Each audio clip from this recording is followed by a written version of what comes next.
히브리서 12장 4절에서 11절의 말씀을 함께 교독합니다. 너희가 죄와 싸우되 아직 피 흘리기까지는 대항하지 아니하고 또 아들에게 권하는 것이 너희에게 권면하신 말씀도 잊었도다 물들으되 내가 주의 징계하심을 경히 여기지 아니하며 우리의 부지런함을 낙심하지 말라. 주께서 그 사랑하시는 자를 징계하시고 그가 받아들이시는 아들마다 채찍질 하심이라 하였으니 너희가 참으면 징계를 받기 위하여라. 하나님이 아들과 같이 너희를 교육하시느니 어찌 아버지가 징계하지 않나 그러시리요. 징계는 다 받는 것이거늘 너희에게 없으면 사생자여 친아들이 아니니라. 또 우리 지의 아버지가 우리를 징계하여도 공경하였거든. 하물며 모든 영의 아버지께 더욱 정하여 살아나지 않겠느냐. 그들은 잠시 자기의 뜻대로 우리를 징계하였거니와 오직 하나님은 우리의 유익을 위하여 그의 거룩하심에 참여하게 하시느니라. 그 징계가 당시에는 즐거워 보이지 않고 슬퍼 보이나 후에 그로 말미암아 연단받은 자들은 의와 평강의 열매를 맺느니라. 아멘. 이 땅에서 성도의 삶은 믿음의 장거리 경주와 같다는 것을 우리가 지난 시간에 살펴보았습니다. 이 경주에서 끝까지 잘 달리려면 모든 무거운 것과 얽매이기 쉬운 죄를 벗어버리고 믿음의 근원이요 또 그 믿음을 온전하게 하시는 이인 예수님을 바라보아야 합니다. 사도가 이렇게 권면한 이유는 혹시 두려운 박해와 시험으로 인해 믿음의 경주를 포기하거나 낙오자가 생기지 않도록 방지하려는 목적으로 그들에게 이 권면을 전합니다. 그래서 오늘 말씀에 그들을 향한 두 가지 훈계를 이어가고 있습니다. 첫째로 너희가 아직 죄를 대항하여 피 흘리기까지는 싸우지 아니했다고 지적합니다. 성도가 대항해 싸워야 할 죄는 막연한 대상이 아닙니다. 우리가 어떤 싸움에서 승리하려면 그 싸움의 대상을 막연하게 여기거나 피상적으로 여기면 승리할 수가 없어요. 죄와의 싸움에서도 그 죄의 정체가 분명히 파악하고 그 대상을 향하여 싸워야 된다는 거죠. 우리 안팎에 실체가 있는 분명한 대상이요 구체적인 내용과 싸워야 한다는 거예요.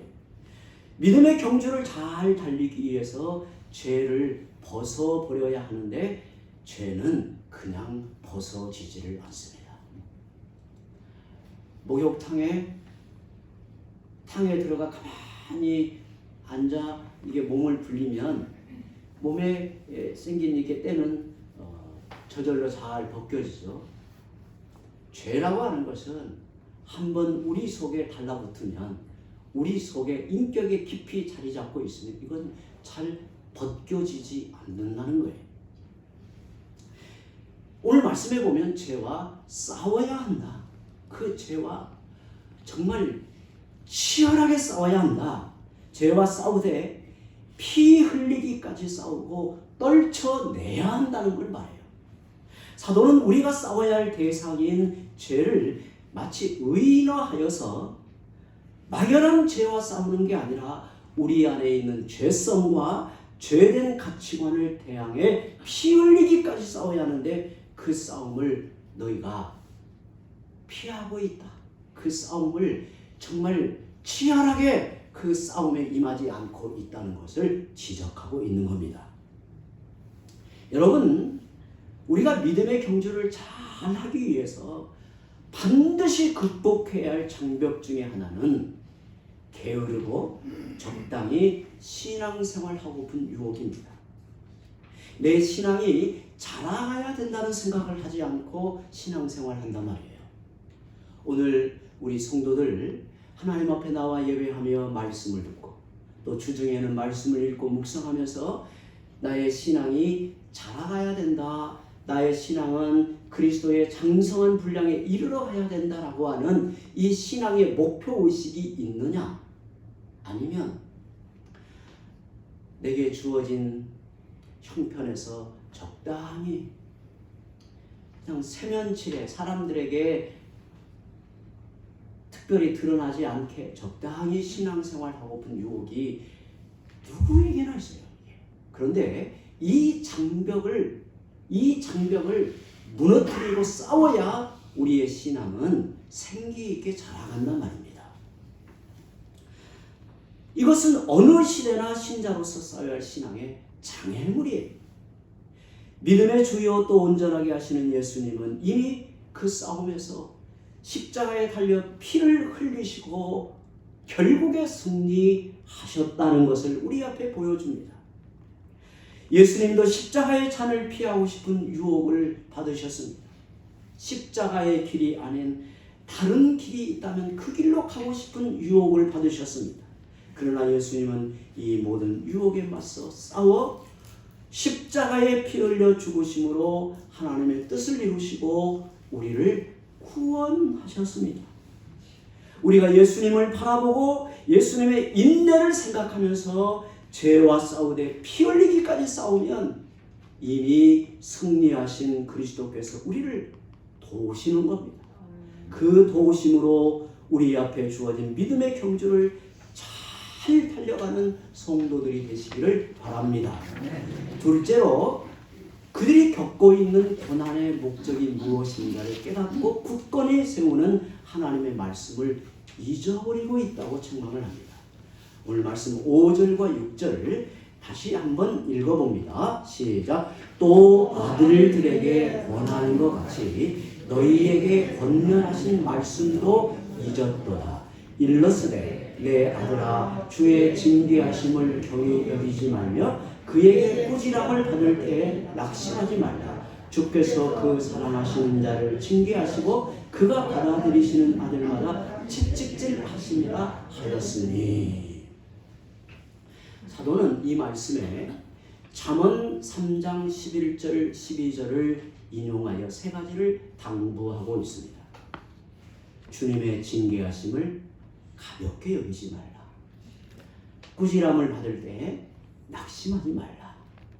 징계는 사랑하는 자녀를 바로 세우는 아버지의 경책임을 알고 받아들여서 거룩과 의와 평강의 열매를 맺으라는 것입니다. 오늘 우리가 대하는 본문을 자세히 보면 징계라는 말이 8번이나 나옵니다. 왜 이렇게 징계를 반복해서 말하여 전합니까? 우선 그들이 눈앞에 겪고 있는 고난과 시련은 단순한 고생이나 징벌이 아니라 사랑하는 자녀에게 주시는 아버지의 징계라는 것을 알려주기 위해서 그렇습니다. 그들이 겪는 고난, 두려운 박해, 안팎에서 오는 시험을 대하여 우리가 왜 이렇게 센 고생을 하고 있는가? 하나님 해도 너무 하시는 거 아닌가? 왜 우리를 내모시고 두렵게 하시는가? 이러한 생각이 아니라 우리의 아버지 하나님께서 우리에게 영적 유익을 위한 목적으로 징계하고 계시다라는 사실을 일깨우기 위해서 이렇게 징계라는 단어를 몇 차례 사용하고 있는 거예요. 먼저 징계를 통해서 분명히 확신해야 할 것이 무엇인가? 우리가 구원받은 하나님의 자녀로서 어려운 일을 겪을 때, 고난을 당할 때 우리의 자세, 고난 앞에서 우리가 확신해야 되는 것이 무엇일까요? 우리는 하나님의 사랑스러운 자녀라는 것입니다.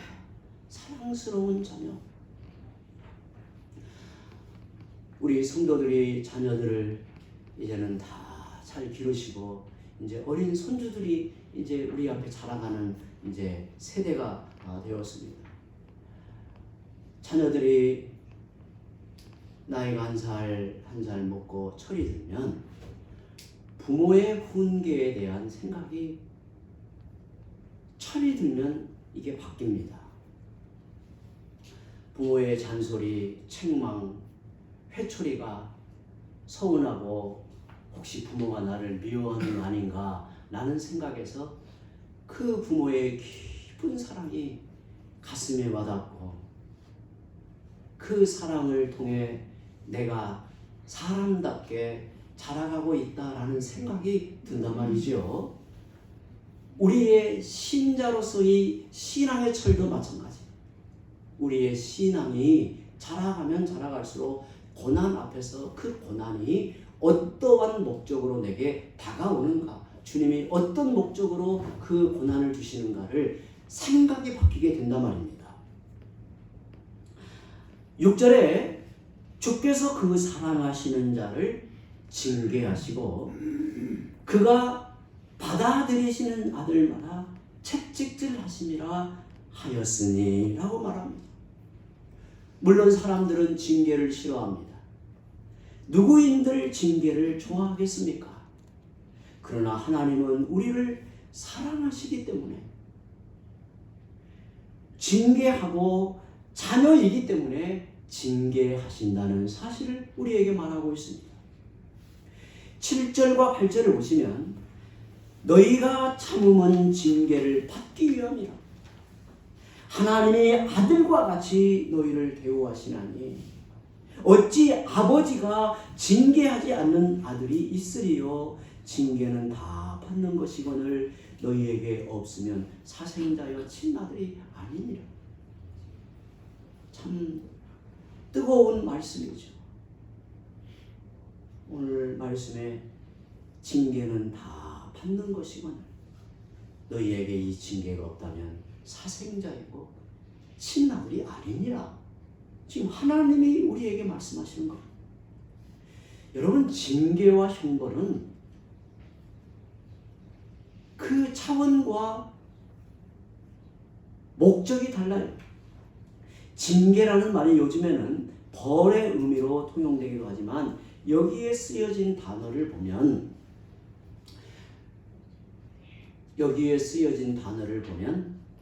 파이데이아라는 단어를 썼습니다. 제가 이 단어를 좀 소개하는 이유가 옛날 우리 주일학교 공과에서 매우 인기 있는 공과 중에 하나가 파이디온이라는 공과가 있었습니다.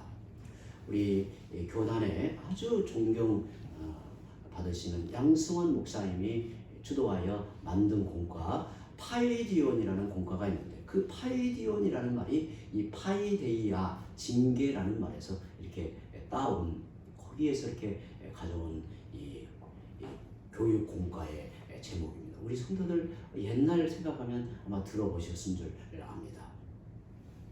근데 이 말은 이 파이데이아 이 말은 훈육하다, 단련하다 이런 말이에요.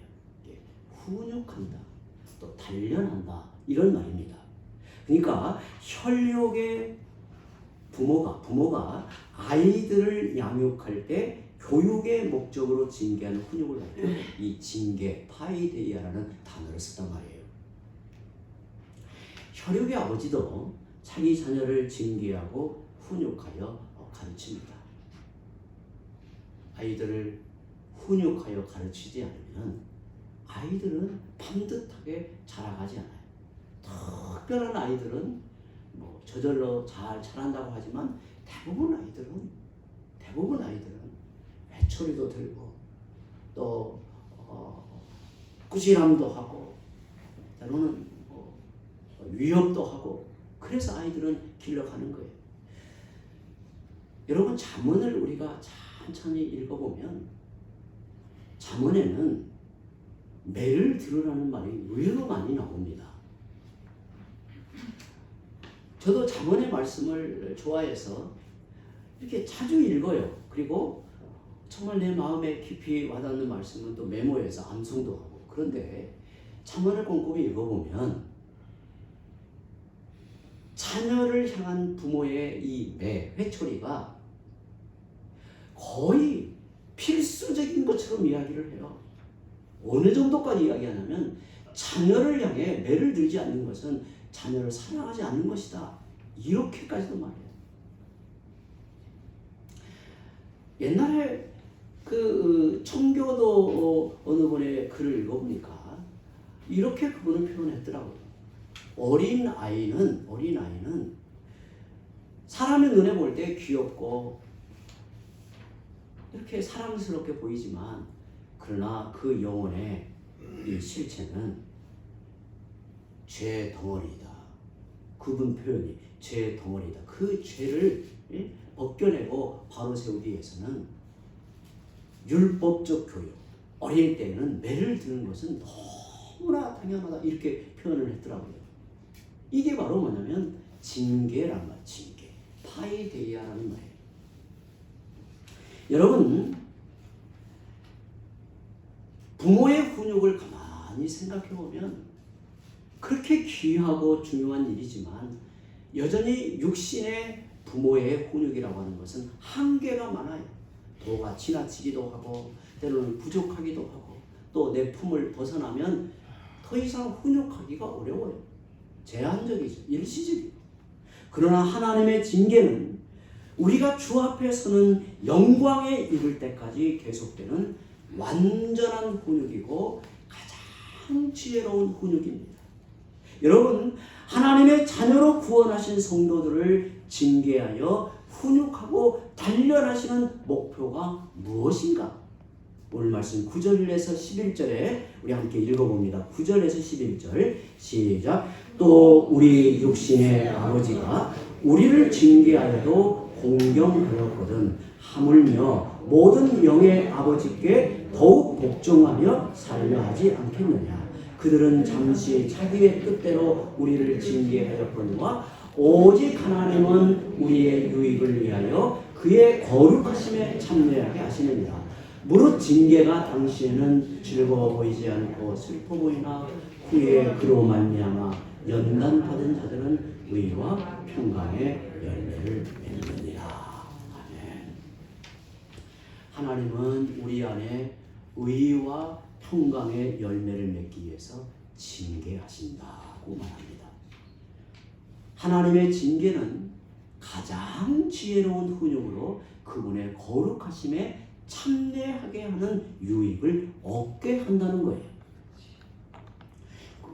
그러므로 우리는 하나님의 징계와 훈육을 가볍게 여기지 마. 가볍게 여긴다는 말은 하찮게 여긴다거나 오해한다거나 무시하지 말고 꾸지람을 받을 때 낙심하지 말고 오히려 하나님의 사랑을 그 안에서 깊이 깨닫고 우리를 자녀로 대하시고 자녀답게 빚어가시는 하나님의 훈육을 달게 받아라. 달게 받아라. 우리를 향한 하나님의 기대치가 있기 때문에 그렇습니다.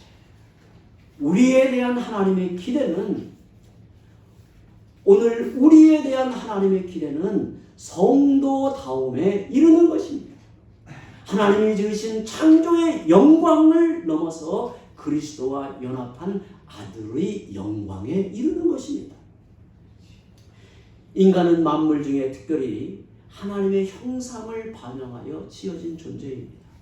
오늘 우리는 하나님의 형상을 우리 속에 나타내어 지어진 하나님 앞에 존귀한 인생입니다.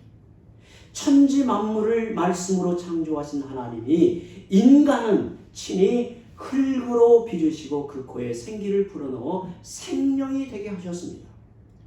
하나님의 형상을 지닌 인간은 하나님과 인격적인 교제를 나눌 수 있고 창조의 세계를 하나님의 대리자로 통치하면서 하나님의 은혜와 사랑을 꽃피우는 사명을 부여받습니다.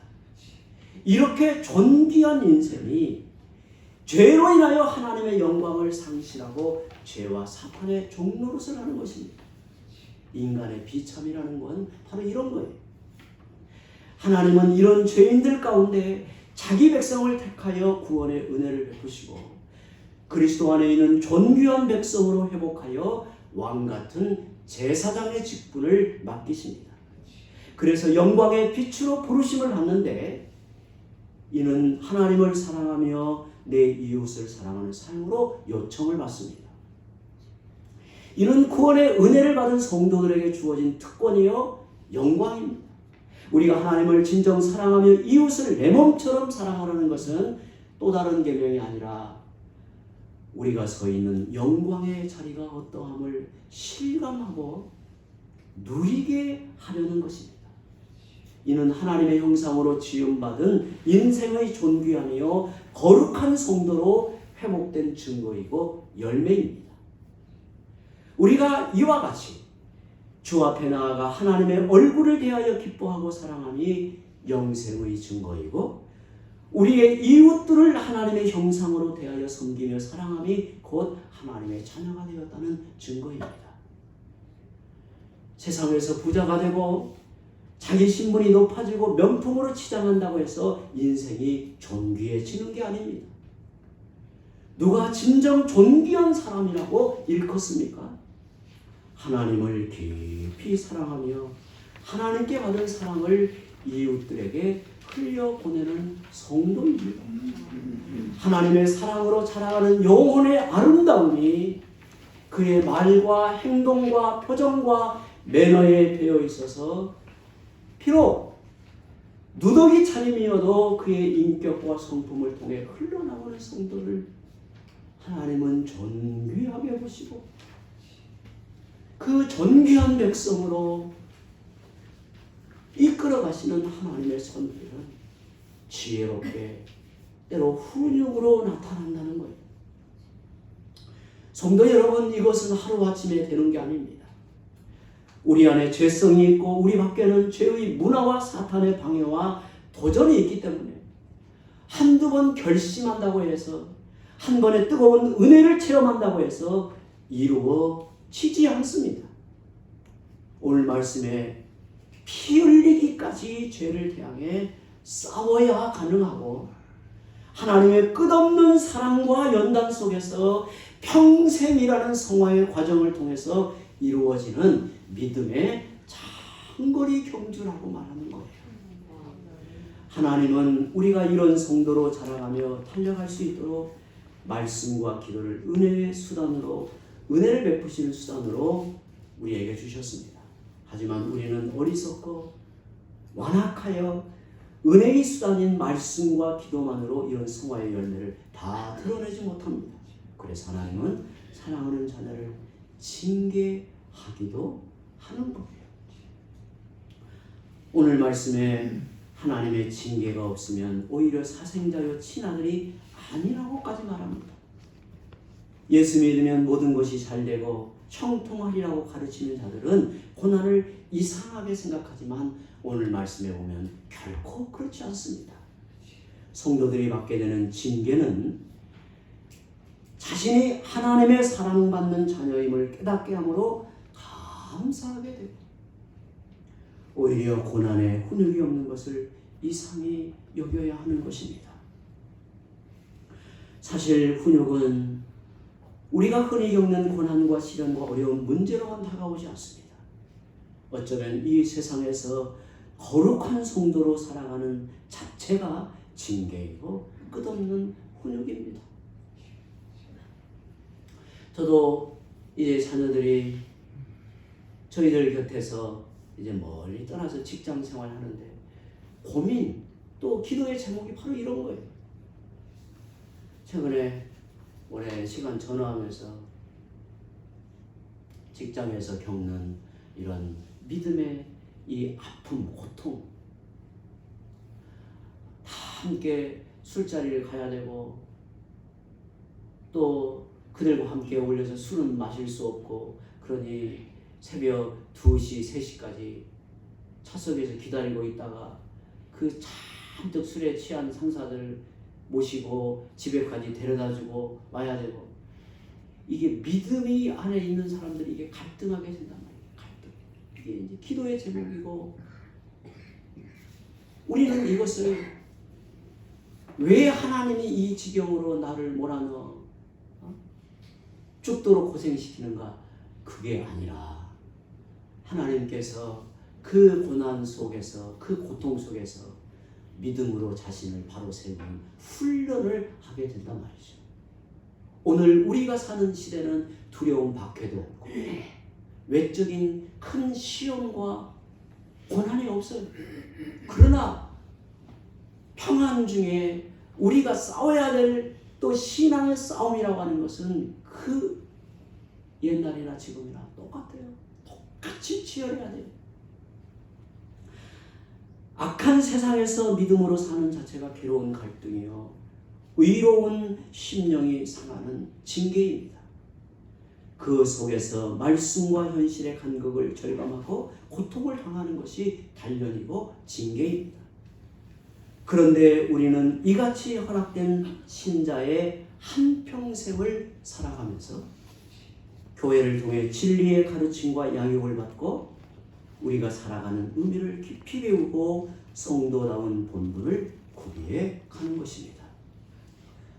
오늘 우리가 하나님의 거룩하심에 참여하고 의와 평강의 열매를 맺는 성도가 되도록 끊임없이 우리를 훈육하시고 기르시고 인도하시는 하나님 아버지께 감사하는 겁니다. 바라기는 하나님의 징계를 가벼이 여기지 말고 꾸지람을 받을 때 낙심하지 말고 오직 믿음으로 경주하는 성도들이 되시기를 바랍니다. 우리 함께 기도합니다.